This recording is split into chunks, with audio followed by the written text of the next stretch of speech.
नमस्कार, आप देख रहे हैं द आउटपोस्ट और मैं हूं आपके साथ निर्भय किशोर। देश के इतिहास में तो बहुत कुछ बदल रहा है, लेकिन कहते हैं जब राजनीति हो और युवाओं को उसमें साथ न रखा जाए तो तस्वीरें कुछ और होती हैं। लोकसभा का चुनाव सामने है और इस बार लोकसभा के चुनाव में भी युवाओं का एक महत्वपूर्ण योगदान है, क्योंकि 1.85% युवा जो है इस बार पहली बार वोट देने वाले हैं। लेकिन क्या आपको लगता है कि जिस युवाओं की बात राजनीति में होती है, जिस युवाओं की बात देश में होती है, क्या कभी उनको बड़ा मंच मिलता है बोलने के लिए? नहीं, यही जवाब होगा। लेकिन इस बार द आउटपोस्ट आपके लिए युवाओं की आवाज बनने आया है। युवाओं की सोच क्या है, ये जो वर्तमान राजनीति चल रही है उस पर क्या कुछ चल रहा है, आज इसी पे चर्चा करेंगे। और आज का खास विषय है, पहले सीएम सोरेन फिर केजरीवाल, ऐसे करेंगे 400 का आंकड़ा पार। चुनाव से पहले सियासी खेल, विपक्षी नेता जा रहे जेल, बड़े नेता संकट बन रहे हैं। आप कैसा खेल खेल रहे हैं? तो उदाहरण देकर समझाना चाहूंगा इस बात को। अगर क्रिकेट के मैच में दो प्लेयर खेल रहे हैं और एक एम्पायरिंग कर रहा है और अच्छे खेलने वाला प्लेयर अगर जीत रहा है और जो हार रही टीम होती है वो एम्पायर पे नाराज हो जाती है ये कहकर कि तुम इसको हरा क्यों नहीं रहे हो। आज यही रवैया विपक्ष का हो गया है। देखिए, आज विपक्ष अपने आप को हर जगह कटघरे में खड़ा करते जा रहा है, चाहे वो 370 की बात कर लीजिए या राम मंदिर की बात कर लीजिए या अन्य किसी ऐसे मसले पे जहां पर खड़ा होना चाहिए वहां पे अपने आप को वो कटघरे में खड़ा कर लिया। आज हमारे पास कहने के लिए अगर विकास की योजनाओं की बात अगर करें, निश्चय ही आपका एक प्रश्न जो कहा कि आप विकास के माध्यम से आगे बढ़ेंगे या कैसे, तो निश्चय ही हम विकास की राजनीति करेंगे। कश्मीर से लेकर कन्याकुमारी तक ये अनुभव करने की जरूरत है कि देश के अंदर क्या चीजें हुई हैं, क्या जोग्राफिकल और ड्रामेटिकली बदलाव आए हैं हमारे देश के अंदर। बिल्कुल राहुल आनंद जी, हम राहुल पासवान के पास जाएंगे। राहुल जी, ये कहना था कि क्या बीजेपी जो कह रही है कि हम विकास के दावों के साथ बढ़ेंगे, आपको लगता है क्या कि बीजेपी विकास कर रही है? आज देखिए, पूरा देश जानता है बीजेपी विकास के मुद्दे पर चुनाव लड़ना चाहती है या धर्म के आधार पर चुनाव लड़ना चाहती है, या मात्र विपक्ष के नेताओं को जो देश की संवैधानिक संस्थाएं किस तरीके उसका दुरुपयोग करके भारतीय जनता पार्टी आम चुनाव में उतरना चाहती है, इस चीज को पूरे देश भर के लोग आम और बिहार की जनता बहुत ही बात नजदीक से देख रही है। और मैं समझता हूँ कि आगामी जो भी आम चुनाव अब आ चला है, लोग अपने मतों का उपयोग करेंगे। और मैं समझता हूँ कि यह जो युवाओं से जुड़ा हुआ जो आज आयोजन आपने किया, खास करके इसमें युवा लोगों को शामिल किया, तो अगर सबसे ज्यादा भारतीय जनता पार्टी की सरकार अगर देश के अंदर किसी को देने का काम है तो वो इस देश के युवा है। और इसी चुनाव में इस देश के युवा और खासतौर पर बिहार के युवा भारतीय जनता पार्टी को दिखाएंगे कि उनका मत क्या। देखिए, हमारे साथ तारिक अनवर भी जुड़े हुए हैं। तारिक काफी अच्छा जानकारी जुटाते हैं और आप बखूबी जानते हैं, भगवा माले से हैं तारिक अनवर। सक्रिय राजनीति, युवाओं को समझा, पत्रकारिता भी इन्होंने हमारे साथ ही पढ़ाई की है, तो हम इनको बखूबी समझते हैं। तारिक जी, आपसे समझना चाहते हैं, पहले झारखंड के मुख्यमंत्री को गिरफ्तार कराना, दिल्ली के मुख्यमंत्री को गिरफ्तार कराना, और कल आपने देखा किस तरीके से कांग्रेस के खाते को सीज करा देना। जिस पार्टी ने सबसे अधिक फंड जुटाया है वो अगर इस तरीके के काम, अगर उन पे आरोप लग रहे हैं, ये हम नहीं कह रहे हैं बल्कि उनके ऊपर आरोप लग रहे हैं कि बीजेपी ने कांग्रेस के खाते को सीज करा दिया, विपक्ष को दबाने की कोशिश कर रही है, 400 के आंकड़े को ऐसे ही पार करेंगे क्या तारिक जी? एक बात तो बिल्कुल साफ समझनी चाहिए हम लोगों को कि देखिए, विकास जो है वो दुनिया भर के चुनाव का मुद्दा है और हिंदुस्तान में भी नो डाउट ये एक सवाल है। मगर आज की तारीख में सबसे बड़ा सवाल ये है कि हिंदुस्तान ने जो आजादी के बाद जो तय किया था कि हिंदुस्तान में डेमोक्रेसी रहेगी, हिंदुस्तान में लोकतंत्र रहेगा, हिंदुस्तान में संवैधानिक संस्थान रहेंगे और वो काफी ताकतवर रहेंगे, वो बहुत महत्वपूर्ण रहेंगे। तो आज हम ये देख रहे हैं कि जो भाजपा सरकार पिछले 10 साल से केंद्र में शासन कर रही है और अपने लिए तो आप देखेंगे कि वो 400 का आंकड़ा, कभी 300 का आंकड़ा वो लेते हैं, मगर आप वही दूसरे समय देखेंगे कि जो सेम लेवल प्लेइंग ग्राउंड होता है और उनको कहीं से भी संविधान से मतलब नहीं है, कहीं भी लोकतंत्र से मतलब नहीं है, और जो बुनियादी सवाल है इस देश के अंदर उनको कहीं से भी उनको हल करने की दिलचस्पी नहीं है। आप देखें कि कैंपस पर हमला है, किसानों पर हमला, अभी बिहार में आप देखिए चौसा में किसान आंदोलन करते उनके साथ बहुत बेरहमी से मारपीट गई, कैंपस को लगातार बदनाम किया जा रहा है, बर्बाद किया जा रहा है। विपक्ष जो है ठीक है, आप उस पे जो गलत चीजें हैं, मगर आप उनके खाते फ्रीज कर दिए गए हैं। और दूसरी तरफ देखेंगे तो सुप्रीम कोर्ट की डांट के बाद इलेक्टोरल बॉन्ड आया, तो सुप्रीम कोर्ट हस्तक्षेप नहीं करता तो शायद ये बात भी नहीं आती। तो हम ये देख रहे हैं कि एकदम से लोकतंत्र से कोई इनको मतलब नहीं है, लोकतंत्र के ये कभी समर्थक भी नहीं रहे, न इनकी कभी आजादी की लड़ाई में कभी ये लोग शामिल रहे हैं, न लोकतंत्र को मजबूत करने में शामिल रहे राहुल हैं। आनंद जी, जरूर है कि इनको हर चीज राहुल इनको 300 का आंकड़ा अरे क्यों 400 रोकना चाहेंगे? राहुल आनंद जी, अपने लिए तय करते हैं। संविधान को खत्म कर रहे हैं आप। राहुल आनंद जी से सवाल है, तारीख कह रहे हैं कि विकास कुछ नहीं हो रहा है, सिर्फ संविधान को खत्म करने की अब ये तैयारी कर रहे हैं आप। थोड़ा जा सा रही है। अपडेट करने की जरूरत है।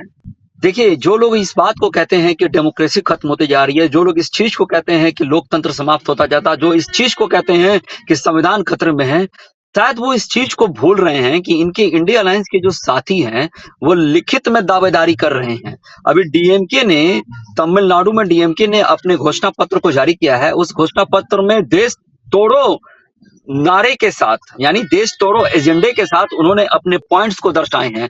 पहला पॉइंट्स उन्होंने दर्शाया है कि सीएए यूसीसी को हम जड़ से खत्म कर देंगे। इस कानून को, ये देश को मजबूत करेगा कि देश को तोड़ेगा, पहली बात।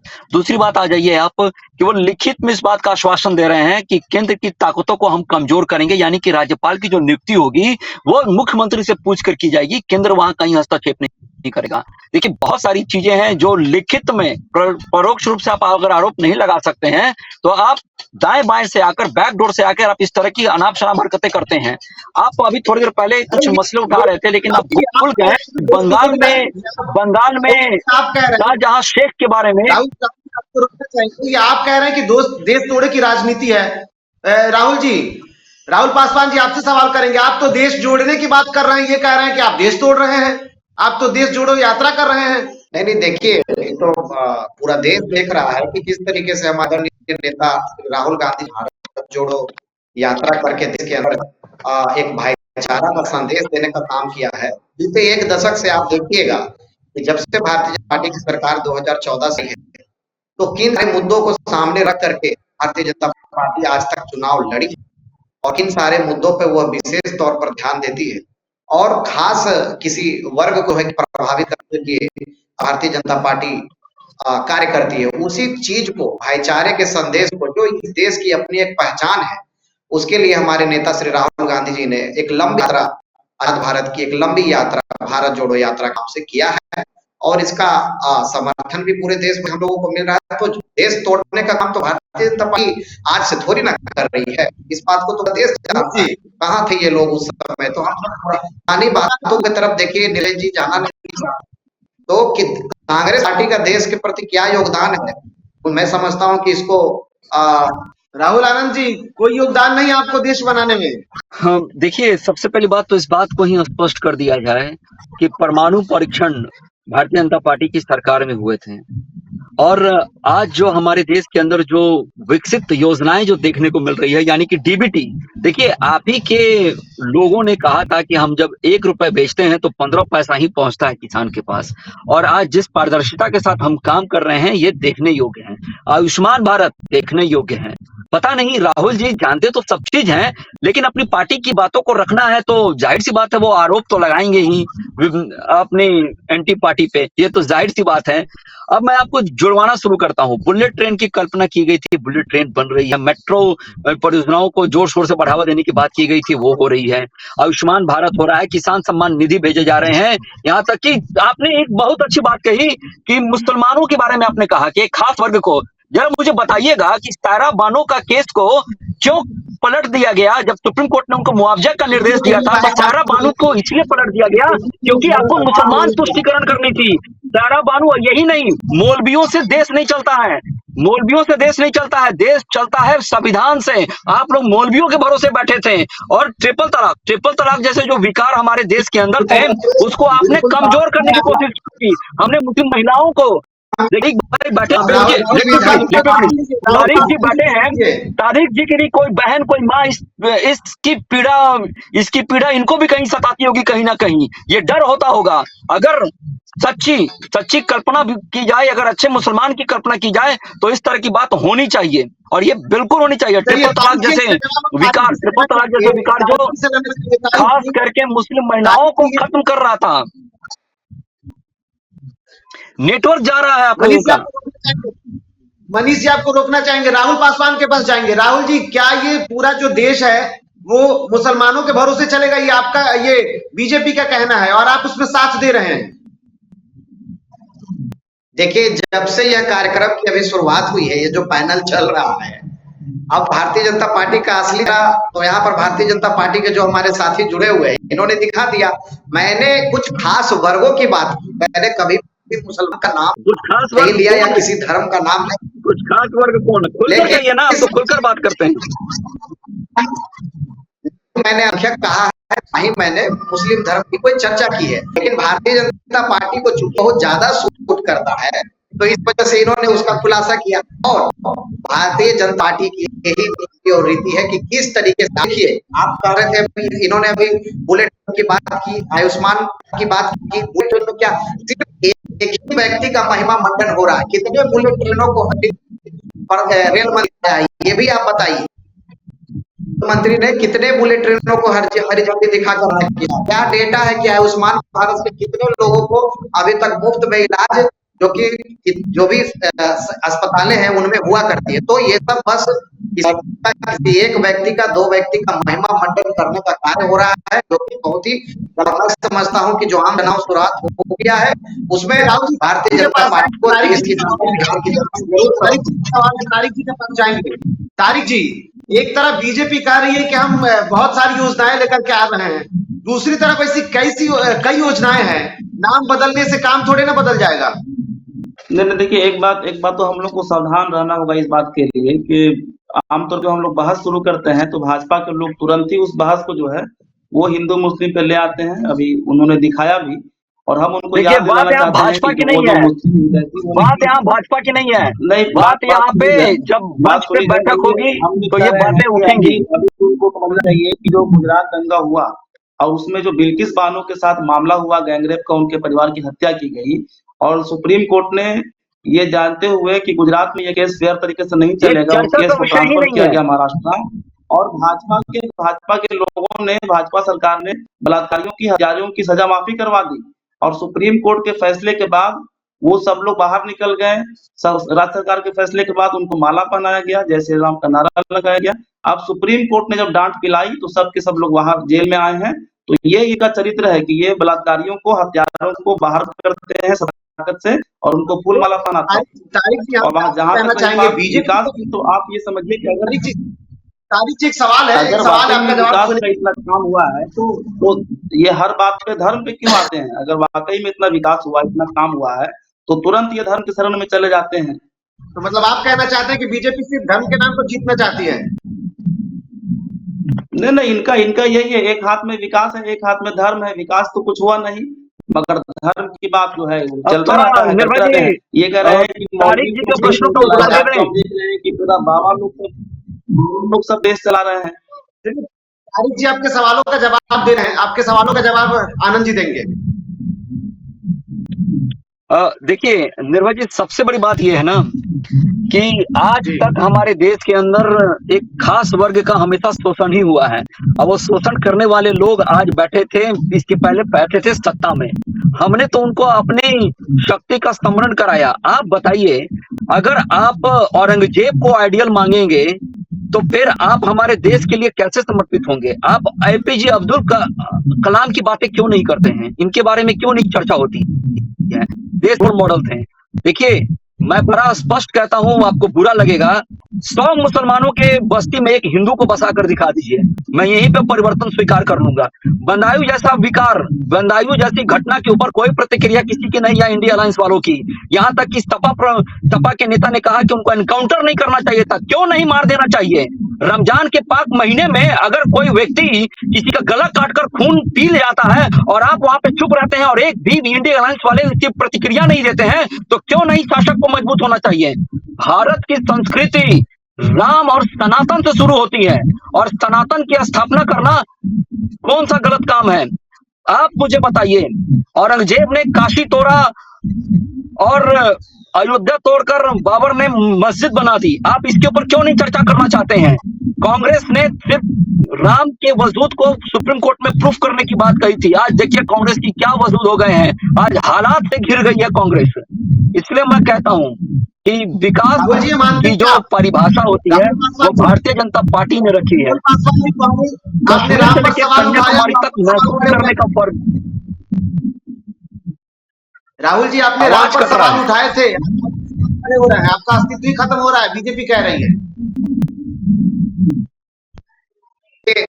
अच्छा, अस्तित्व की बात इनको बताता हूँ। इससे पहले अभी इन्होंने अपने आदर्श का नाम लिया और जो शायद आदर्श, तो आप समझिए कि आपने जो चैनल की जो शुरुआत की, उससे पहले आपने इसमें चर्चा किया कि युवाओं से संबंधित बातों को हम लोग यहाँ चर्चा करते हैं।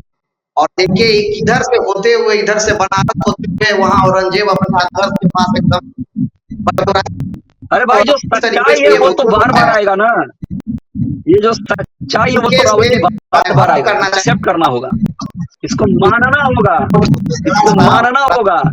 हम चर्चा में आपके साथ सब चीज करने को तैयार हैं। मैं तारिक भाई के भी साथ बैठकर 1 to 1 चर्चा करने के लिए तैयार हूँ। इलेक्ट्रो बॉन्ड पर चर्चा करिए ना, कांग्रेस के लोगों को सामने नहीं आएंगे, नहीं आएंगे, मैं जानता हूँ नहीं आएंगे।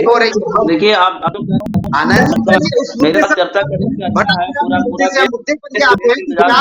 मोदी जी इंडिया के साथ चर्चा करें, एक प्रेस कॉन्फ्रेंस कर लें, ये तो आज तक आपको भी रोकेंगे। तारिक जी से सवाल पूछना चाहेंगे, तारिक जी के पास आएंगे, तारिक जी आपसे फाइनल जवाब। आपकी आवाज नहीं आ रही है तारिक जी, आपकी आवाज नहीं आ रही है। देखिए ना, आप देखिए कि अभी मुश्किल से ये 10 मिनट बातचीत शुरू हुई है और ये इनके पास काम तो है नहीं, तो तुरंत इन्होंने इतिहास में जो है गोता लगाया है। इनके पास अगर काम होता तो काम पे बात करते हैं, आधे घंटे 1 घंटे 2 घंटे काम पे बात हो सकती है। समय से तो गिना रहे हैं, इन्होंने जो है बैक तो तुरंत और बैक गियर में चले गए, बहुत ज्यादा इतिहास में चले गए और ये कह रहे हैं कि हमसे चर्चा करने के लिए तैयार गिना रहे हैं, आप सुनना कहाँ चाह रहे हैं? मोदी जी चलिए चर्चा निर्भय जी, देश को जवाब दे, सवाल तो हुआ नहीं 10 साल में एक बार भी, ये तो हुआ नहीं 10 साल में मीडिया के साथ बात करके देश के सवालों का जवाब दिया जाए। हमसे क्या बात होगी 1 to 1? जो जिम्मेदार लोग हैं उनसे पूछा जाए, उनसे सवाल जवाब हो। तारिक जी, आपसे फाइनल कमेंट होगा आपका, क्या ये जो चल रहा है देश में, ये आज इतिहास को बदलने वाला होगा या फिर जो तस्वीरें होंगी वो कुछ और होगा भविष्य के लिए अगर देखा जाए तो? आपको आपको आपको जब आप भाजपा के लोगों को बैठाते हैं तो बिल्कुल सावधान रहना होगा कि विषय से अंतर, क्योंकि ये लोग तुरंत दुनिया भर की बात करने लगते हैं। अभी हम लोग बात कर रहे थे कि युवाओं को कैसे मौका दिया जाए, युवाओं को देखिए इसी को कहते हैं चोर के दाढ़ी में तिनका, और इसी को बोलते हैं चोर के दाढ़ी में तिनका, ठीक है? ये बुरा लगने वाली बात नहीं है, ये बुरा लगने वाली बात नहीं है।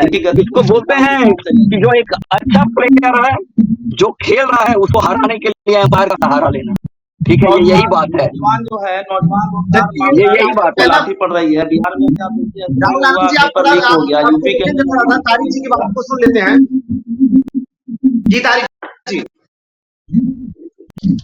नहीं अभी आप देखिए ना, अभी रोजगार, अभी जैसे हम लोग बात कर रहे हैं, ये बात कही जाती है अक्सर कि युवा जो है देश के भविष्य हैं, मगर हम पूछते हैं कि युवाओं का क्या भविष्य है? अभी बिहार में आप देखिए पिछली सरकार जो है वो जॉब बांट रही थी और ये सरकार आई नहीं कि तुरंत पेपर लीक शुरू हो गया। अभी हम लोगों ने देखा प्रयागराज के अंदर, यूपी के अंदर पेपर लीक हुआ और जो लड़के रोजगार मांग रहे हैं उनको लाठी पड़ रही है। ये कह रहे हैं कि देश आगे बढ़ रहा है। हम पूछते हैं कि देश लोगों से बनता है, लोगों का क्या भला हो रहा है यहाँ पे? आज उनको काम नहीं मिल रहा है, सम्मानजनक वेतन के लिए संघर्ष कर रहे हैं, लोगों को रोजगार नहीं है। हाँ, ये जरूर हो रहा है कि बड़े लोगों के लिए बुलेट ट्रेन चल रही है। बुलेट ट्रेन वही लोग चलेंगे जिनके पास बहुत पैसा है और सारा काम जो इनका है वो बड़े लोगों के लिए, बड़े पूंजीपतियों का पूरा। अब तो बात साफ हो गई, जिस तरह से इलेक्ट्रल बॉन्ड में इनको इतना पैसा मिला पूंजीपतियों के द्वारा, ये बड़े लोगों की पार्टी, टाटा अंबानी की पार्टी है, तो उन्हीं के लिए काम हो रहा है। और देश में कितनी असमानता बढ़ रही है, देश में कितनी गैर बराबरी पड़ रही है, इसको भी तो उनको जवाब देना होगा कि ये क्यों बढ़ रहा है।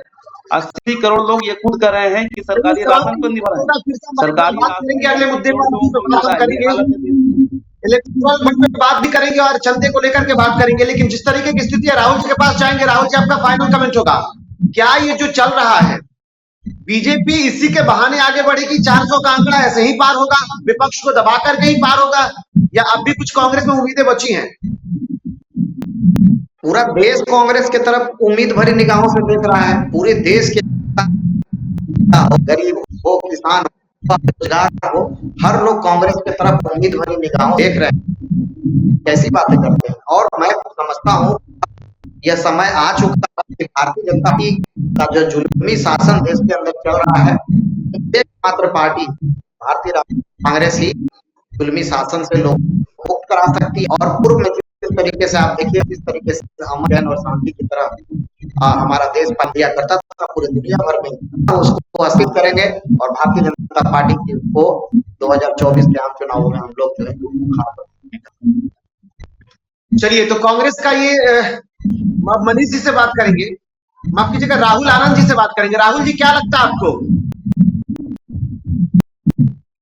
देखिए, सबसे पहले तो मैं ये बता दूं कि इन लोगों ने ना तो बिहार का जी, मैं कह रहा हूं कि सबसे पहले तो मैं इस बात को स्पष्ट कर दूं कि इन दोनों भाइयों ने ना तो अभी बिहार का असली दर्शन किया है, ना केंद्र की योजनाओं से पहली बात ही परिचित है।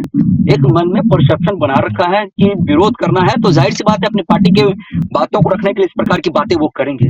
लेकिन फिर भी इनके पास कहने को कुछ नहीं है, तो आसान भाषा में मैं यही कहना चाहूंगा कि 303 सांसद की जो पार्टी है उसको सिर्फ 6,000 करोड़ मिलते हैं, और 243 सांसद की जो पार्टी है, जो 243 सांसद बचते हैं, उनको 14,000 करोड़ रुपए मिलता है। और अंदाजा आप इसी से लगा लीजिए, एक रटा रटा है जो स्क्रिप्ट बोलने की कोशिश की जाती है, टाटा और अंबानी अडानी की जो बातें की जाती है, जरा इस इलेक्टोरल बॉन्ड में वो लोग कहाँ हैं, थोड़ा मुझे बता दीजिए। और मैं आपको एक बात बता देना चाहूंगा कि पिछले 10 साल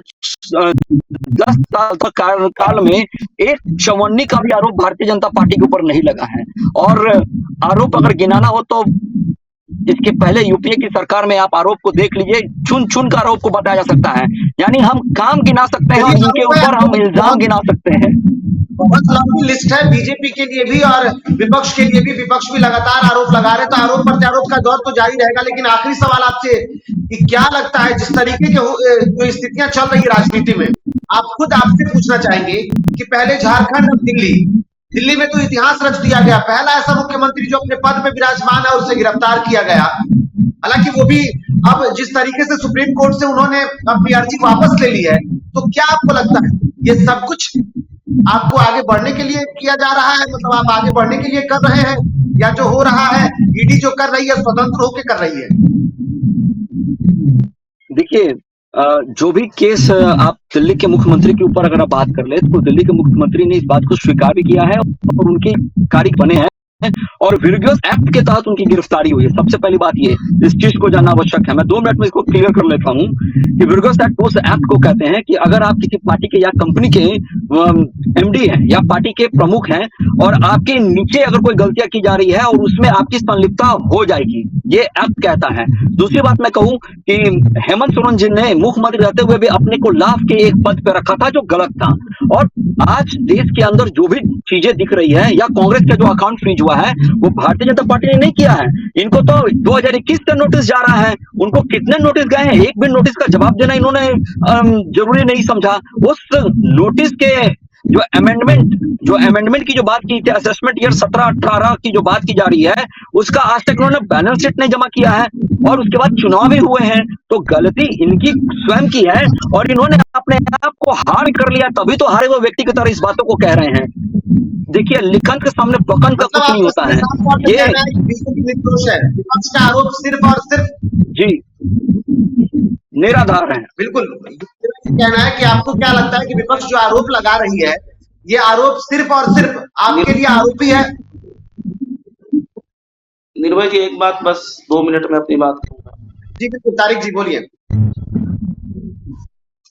मैं ये कह रहा हूँ कि आपको याद होगा जेपी नड्डा आए थे 2022 में, बिहार में सरकार बदली थी, तो जेपी नड्डा साहब ने क्या कहा था? जेपी नड्डा ने कहा कि भारत में छोटे दलों का अस्तित्व समाप्त हो जाएगा। आप ये समझिए कि एक सबसे बड़ी पार्टी होने का दावा करती है और उसको डर क्यों लगता है छोटी पार्टियों से? हिंदुस्तान इतना बड़ा देश है, विविधता में हम लोग बात करते हैं और आप ये खुलेआम ऐलान कर रहे हैं कि छोटी पार्टियां खत्म हो जाएंगी, तो क्यों डर रहे हैं आप? इसीलिए इसीलिए इसका सबके मतलब साथ आप गठबंधन कर रहे हैं क्या?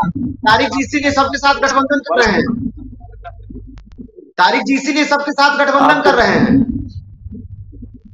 नहीं, गठबंधन गठबंधन तो इस देश में कोई नई बात तो है नहीं। जो भी समान विचारधारा के लोग हैं तो गठबंधन करते ही हैं। एनडीए के जी बिल्कुल। तो चलिए, जिस तरीके की स्थिति है देश में बखूबी सबने देखा कि युवा जो है वो अपनी सोच के साथ बखूबी आगे बढ़ तो रहे हैं, लेकिन जो स्थितियां आज देश में बनी हुई है, युवाओं की सोच भी बिल्कुल साफ है। युवा जो देख रहे हैं, जो कर रहे हैं, उसमें कहीं कोई मतभेद नहीं है। देश जिस रास्ते था है, युवाओं की सोच भी बखूबी अपनी पार्टियों के मुताबिक चल रही है। एक तरफ जहां कहा जाए कि विपक्ष जो आरोप लगा रहा है सरकार पर, या सरकार पर जो कई तरह के गंभीर आरोप लगाए गए विपक्ष को दबाने की, दूसरी तरफ बीजेपी ये कह रही है कि हम पूर्ण रूप से सही हैं। तो क्या ये सही और गलत का आंकड़ा जो होगा वो अब जनता के हाथ में है। आगे लोकसभा का चुनाव है, महज कुछ दिन के बाद पहले चरण की वोटिंग होने वाली है और इस वोटिंग में दिखेगी कि तस्वीरें क्या कुछ सामने आएगी। बहुत बहुत धन्यवाद आप सभी का हमारे साथ जुड़ने के लिए। इस चर्चा को आगे भी और बड़े मुद्दों के साथ हम चर्चा करते रहेंगे, लेकिन फिलहाल इस मुद्दे पर हम यही विराम देते हैं। नमस्कार।